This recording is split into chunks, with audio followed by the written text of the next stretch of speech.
हम सबने बचपन में कभी न कभी कठपुतलियों का खेल यानी पपेट शो जरूर देखा है। धागों से बंधी वो बेजान लकड़ियां जब किसी कलाकार की उंगलियों के इशारे पर नाचती है तो बड़ा अच्छा लगता है। लेकिन सोचिए, अगर वो धागे ही गायब हो जाएं और वो बेजान कठपुतली अपनी मर्जी से जिंदा इंसानों की तरह नाचने लगे, तो क्या आप उसे सिर्फ एक खेल कहेंगे? हमारे बुजुर्ग कहते हैं कि कुछ प्राचीन कलाकृतियों में केवल हुनर नहीं, बल्कि उनके बनाने वाले की आत्मा और उसका काला जादू हमेशा के लिए कैद हो जाता है। आज की कहानी एक ऐसी ही शापित कठपुतली की है जिसने एक हंसते खेलते परिवार को मौत के नाच पर मजबूर कर दिया। इस कहानी की शुरुआत होती है मुंबई के रहने वाले अर्नव से। अर्नव शहर का एक जाना माना एंटीक डीलर था जिसे पुरानी और अनोखी चीजें इकट्ठा करने का बहुत शौक था। एक दिन अर्नव को अपनी कलाकृतियों के लिए राजस्थान के एक बेहद सुदूर और पिछड़े गांव गढ़कुंदन जाने का मौका मिला। वहां उसे पता चला कि उस गांव में रघु काका नाम के एक बहुत मशहूर कठपुतली कलाकार रहते थे, जिनकी कुछ ही दिनों पहले एक रहस्यमयी बीमारी से मौत हो गई थी। रघु काका के बारे में गांव में अफवाह थी कि वो अपनी कठपुतलियों को जिंदा करने के लिए आधी रात को श्मशान में जाकर तांत्रिक क्रियाएं करते थे। अर्नव रघु काका के सूने पड़े घर पहुंचा। वहां धूल से सनी कई कठपुतलियां पड़ी थी, लेकिन अर्नव की नजर कमरे के कोने में रखे एक मखमली बक्से पर पड़ी। जब उसने वो बक्सा खोला तो उसके अंदर एक बेहद खूबसूरत और इंसानी कद के बराबर की कठपुतली रखी थी। उसने राजस्थानी घाघरा चोली पहन रखी थी और उसकी आंखें कांच की नहीं, बल्कि इतनी सजीव थी मानो वो अर्नव को ही घूर रही हों। अर्नव उस कठपुतली के सम्मोहन में ऐसा फंसा कि उसने रघु काका के बेटों को मोटी रकम दी और उस कठपुतली को खरीदकर मुंबई अपने घर ले आया। अर्नव ने उस बड़ी कठपुतली को अपने घर के लिविंग रूम हॉल के ठीक बीचों बीच एक ऊंचे स्टैंड पर सजा दिया। उसकी पत्नी मीरा को वो कठपुतली पहली नजर से ही पसंद नहीं आई। मीरा ने कहा, अर्नव, इस गुड़िया की आंखें बहुत डरावनी हैं। ऐसा लगता है जैसे इसमें कोई जान हो। इसे यहां से हटा दो। लेकिन अर्नव ने हंसकर उसकी बात को टाल दिया। खौफ का असली सिलसिला शुरू हुआ उसी रात से। रात के ठीक 1:15 जब पूरा घर गहरी नींद में सोया हुआ था, अचानक पूरे घर में एक धीमी सी आवाज गूंजने लगी। वो किसी पुराने राजस्थानी लोकगीत की आवाज थी, जिसके साथ घुंघरुओं की छन छन मिक्स थी। मीरा की आंख खुली। उसने अर्नव को जगाया। अर्नव, सुनो, हॉल में से घुंघरुओं की आवाज आ रही है। दोनों घबराते हुए कमरे से बाहर आए और लिविंग रूम की तरफ बढ़े। हॉल में अंधेरा था। सिर्फ खिड़की से आ रही चांद की रोशनी उस स्टैंड पर पड़ रही थी। लेकिन जैसे ही अर्नव ने टॉर्च चलाई, दोनों के पैरों तले जमीन खिसक गई। वो कठपुतली अपने स्टैंड पर नहीं थी। तभी मीरा ने चीखते हुए कोने की तरफ इशारा किया।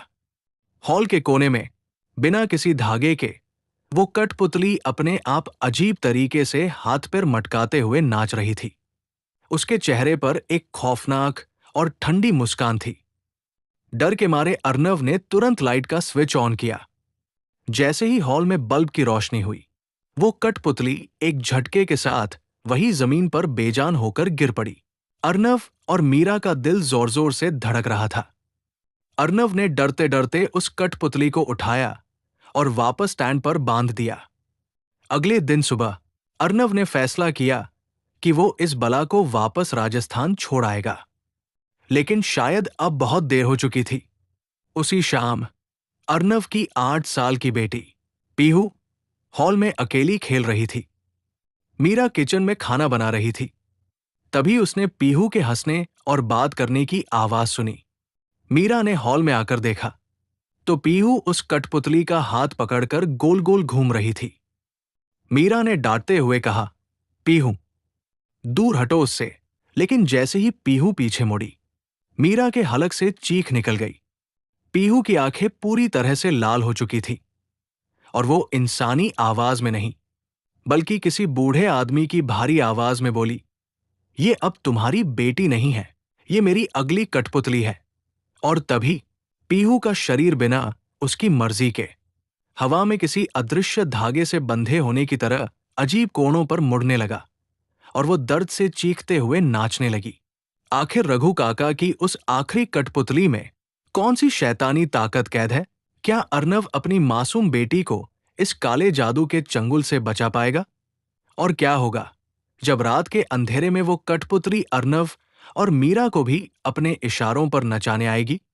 खौफ तब चरम पर पहुंच जाता है जब अर्नव की 8 साल की बेटी पीहू उस कठपुतली के वश में आ जाती है और उसकी आंखें लाल हो जाती है।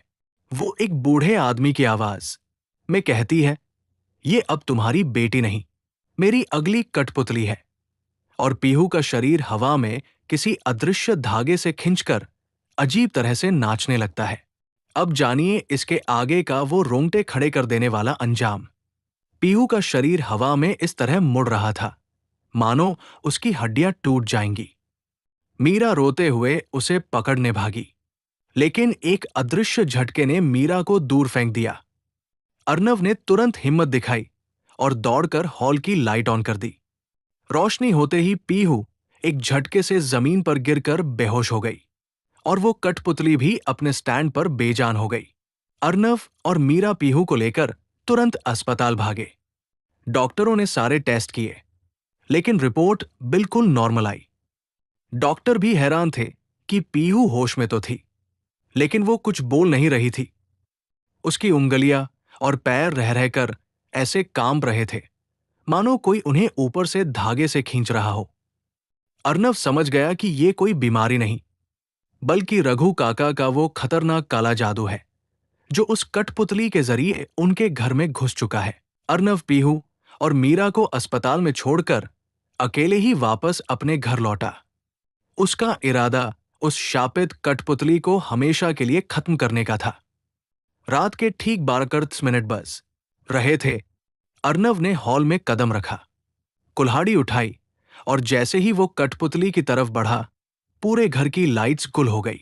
अंधेरे में अचानक वही राजस्थानी लोकगीत और घुंघरुओं की छन छन फिर से गूंजने लगी। अर्नव ने कांपते हाथों से टॉर्च जलाई। रोशनी जैसे ही स्टैंड पर पड़ी, अर्नव के हलक से चीख निकल गई। स्टैंड पर वो कठपुतली नहीं थी, बल्कि वहां अर्नव की बेटी पीहू बंधी हुई थी और उसकी गर्दन पर अदृश्य धागे कसे हुए थे। तभी अर्नव को अपने पीछे किसी की मौजूदगी का एहसास हुआ। उसने धीरे से पीछे मुड़कर देखा। स्टैंड वाली वो बड़ी कठपुतली अब अर्नव के ठीक पीछे खड़ी थी। उसकी कांच जैसी आंखें चमक रही थी और उसके हाथों में अदृश्य धागों का एक गुच्छा था जिसका सीधा कनेक्शन पीहू के शरीर से था। कठपुतली ने अपनी उंगलियां हिलाई और उधर पीहू का शरीर दर्द से तड़पने लगा। एक बेजान गुड़िया आज एक जिंदा इंसान की तकदीर के धागे संभाल रही थी। अर्नव समझ गया कि अगर उसने कठपुतली को काटा तो पीहू की जान भी चली जाएगी, क्योंकि दोनों की रूहें आपस में जुड़ चुकी थी। अर्नव रोते हुए घुटनों के बल बैठ गया और बोला, तुम्हें क्या चाहिए? मेरी बेटी को छोड़ दो। कठपुतली के चेहरे पर वही ठंडी मुस्कान उभरी। हवा में रघु काका की भारी आवाज गूंजी, कलाकार मर जाता है साहब, लेकिन उसकी कला को हमेशा एक नया शरीर चाहिए होता है ताकि वो अमर रह सके। अगर अपनी बेटी की जान चाहते हो तो तुम्हें खुद मेरी अगली कठपुतली बनना होगा। अपनी बेटी को बचाने के लिए अर्नव के पास कोई और रास्ता नहीं था। उसने रोते हुए हाँ में सिर हिला दिया। अगली सुबह मीरा जब अस्पताल से वापस घर पहुंची तो घर में अजीब सा सन्नाटा था। पीहू अब बिल्कुल ठीक थी और सो रही थी। मीरा ने राहत की सांस ली और अर्नव को ढूंढते हुए लिविंग रूम में गई। हॉल की लाइट ऑन करते ही मीरा के हाथ से उसका बैग छूट गया और वो चीख पड़ी। हॉल के बीचों बीच रखे स्टैंड पर अब वो राजस्थानी कठपुतली नहीं थी। उस स्टैंड पर अर्नव खड़ा था। उसका शरीर पूरी तरह से लकड़ी जैसा सख्त हो चुका था। आंखें बेजान और कांच जैसी थी और उसके हाथों पैरों में मोटे मोटे धागे बंधे हुए थे जो छत की तरफ जा रहे थे। और कमरे के कोने में रखी वो कठपुतली अब एक जिंदा इंसान की तरह अर्नव को देखकर मुस्कुरा रही थी। रघु काका की आत्मा को उनका नया खिलौना मिल चुका था। तो दोस्तों, ये था उस शापित कठपुतली का खौफनाक अंत। कला और शौक अपनी जगह है, लेकिन कभी कभी किसी पुरानी चीज के साथ हम किसी के अधूरे और खतरनाक इरादों को भी अपने घर ले आते हैं। अगर इस कहानी के क्लाइमेक्स ने आपके रोंगटे खड़े कर दिए हों, तो वीडियो को एक लाइक जरूर दें और कमेंट में बताएं कि क्या अर्नव का अपनी बेटी के लिए यह बलिदान सही था। ऐसी ही और रोंगटे खड़े कर देने वाली हॉरर मिस्ट्रीज के लिए हमारे चैनल को अभी सब्सक्राइब करें। मिलते हैं अगली वीडियो में एक नई खौफनाक कहानी के साथ। तब तक के लिए